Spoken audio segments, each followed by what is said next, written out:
ఈ రోజుల్లో నలుగురిని ఎలా కలుపుకుపోవాలి, మనుషుల మనస్తత్వం ఎలా ఉంటుంది, ఏది మంచి ఏది చెడు, పైన ఒకలాగా లోపల ఒకలాగా ఎలా ఉంటారు, ఇవన్నీ కూడా జీవితంలో మనం ఎదుగుతున్న క్రమంలో ఒక్కొక్కటి తెలుస్తూ ఉంటాయి.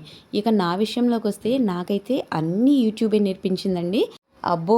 ఇక నా నుండి ఎంతో సహాయం పొందినవారు కూడా నేను ఒక చిన్న మాట సాయం అడిగేసరికి మొహం చాడేసిన సందర్భాలు ఎన్నో ఉన్నాయి.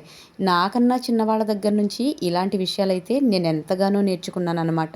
మరి కాలం ఒక రకంగా ఉంటుందా? కాలం అనేది ఒక రకంగా ఉండదు కదా! అలా నాకు హెల్ప్ చేయకపోయిన వాళ్ళకే మళ్ళీ నేను తిరిగి హెల్ప్ చేయాలన్న సిట్యుయేషన్స్ కూడా ఎన్నో వచ్చాయి. ప్రతి ఒక్కరికి ఇలాంటి అనుభవాలు జీవితంలో ఎదురవుతూనే ఉంటాయి. మరి మీరు కూడా ఫేస్ చేసి ఉంటారు కదా! ఇలా మనం ఒకళ్ళని పైకి లాగాలి అన్నా ఆ పర్సన్‌కి సంబంధించినటువంటి భార్యో, లేదా భర్తో, లేదా తల్లో, తండ్రో, అక్కో, అన్నో, చెల్లో ఎవరో ఒకరు ఇలాంటి సంకుచిత మనస్తత్వం ఉన్నవాళ్ళు మనకి వెన్నుపోటు పొడిచేవాళ్ళు అడ్డుపడుతూ ఉంటే ఒకటికి 2 సార్లు ఆలోచించుకోవాలనిపిస్తుంది. మీరేమంటారు? ఇలాంటి అనుభవాలైతే నాకు చాలా జరిగాయనమాట. మరి వీడియో నచ్చితే లైక్, షేర్, సబ్స్క్రైబ్.